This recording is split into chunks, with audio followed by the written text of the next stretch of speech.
Kami dari kelompok 10 yang menjelaskan tentang paper kami yang berjudul Dampak Produksi Karbon terhadap HDI di Negara Maju dan Negara Berkembang.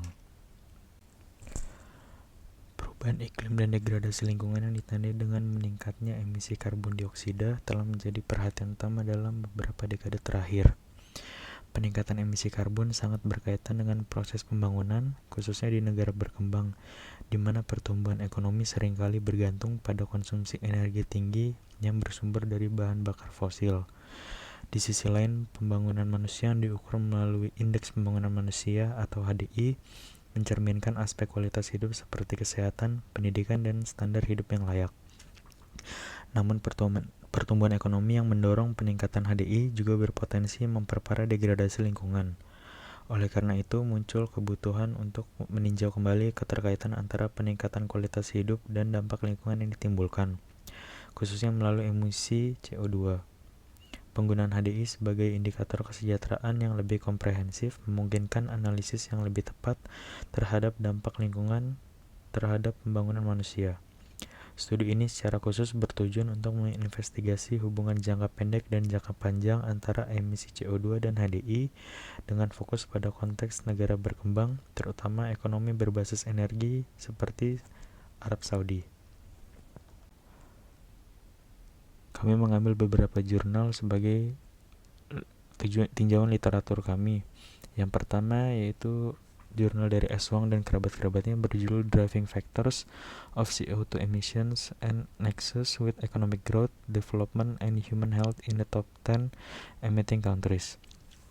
Variabel-variabelnya itu variabel Y itu sebagai HDI, GDP, dan life expectancy. Variabel X-nya itu CO2 emissions, population, sama income. Metode yang mereka gunakan yaitu analisis faktor penggerak. Hasil dari penelitian mereka yaitu emisi CO2 berdampak signifikan terhadap HDI dan kesehatan. Proyeksi peningkatan emisi hingga 2030. Lalu jurnal yang kedua dari Glenn P. Peters dan kerabat-kerabatnya. Judul dari jurnal mereka yaitu Pathways of Human Development and Carbon Emission Embodied in Trade. Variabel yang mereka gunakan yaitu variabel Y-nya HDI dan variabel X-nya itu emisi karbon dari perdagangan. Metodenya itu analisis emisi konsumsi global. Hasil dari penelitian mereka yaitu negara pengimpor karbon cenderung lebih sejahtera. Emisi tinggi tidak selalu diperlukan untuk HDI tinggi. Lalu jurnal yang ketiga dari Yong-Rok Choi dan kerabatnya. Judulnya itu Relationship Between Human Well-being and Carbon Emissions. Variabel yang digunakan yaitu variabelnya itu HDI, variabel X-nya itu emisi karbon per kapita. Metode yang digunakan yaitu regresi panel global. Hasil dari penelitian mereka yaitu pada HDI rendah, emisi berkorelasi dengan kualitas hidup, pada HDI tinggi korelasi lemah.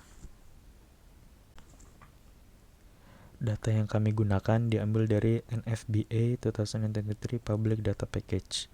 Kami menggunakan variabel Y yaitu produksi karbon, variabel X yaitu HDI, variabel X2 yaitu GDP, dan variabel X3 yaitu life expectancy.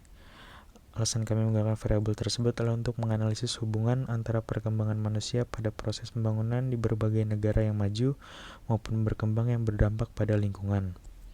Kami melakukan penelitian cross-sectional regression. Setelah kami melakukan pengujian data global dengan eFuse, kami mendapatkan hasil sebagai berikut. Konstan sebesar 1,7 dengan nilai probabilitas 0,47.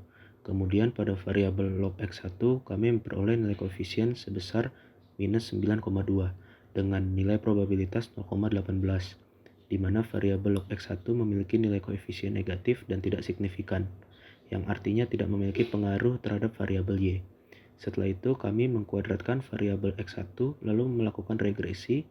Kami mendapatkan hasil koefisien sebesar 11,7 dengan nilai probabilitas 0,01, memiliki arti bahwa log X1 kuadrat memiliki pengaruh yang positif terhadap Y. Kemudian kami menguji data global dengan data negara maju dan negara berkembang. Kami mendapatkan hasil sebagai berikut. Nilai koefisien konstan sebesar minus 2,8 dengan nilai probabilitas 0,8, sehingga hasilnya tidak signifikan. Lalu kami mendapatkan hasil log X1 dengan nilai koefisien sebesar 6,2 dengan nilai probabilitas 0,8, hasilnya tidak signifikan. Kemudian pada nilai log X1 pada data global memiliki nilai positif tetapi tidak signifikan. Log X1 pada negara maju menunjukkan hasil tidak signifikan. Log X1 kuadrat memiliki hasil yang sama, yaitu tidak signifikan.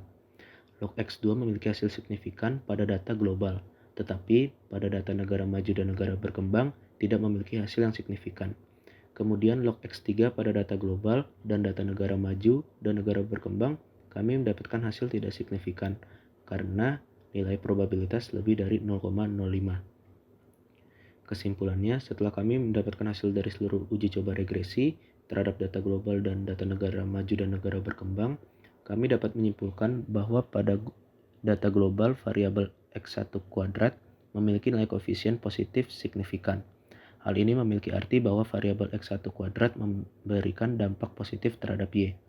Kemudian pada perbandingan data global dan data negara maju dan negara berkembang, variabel X2 pada data global memiliki hasil yang signifikan.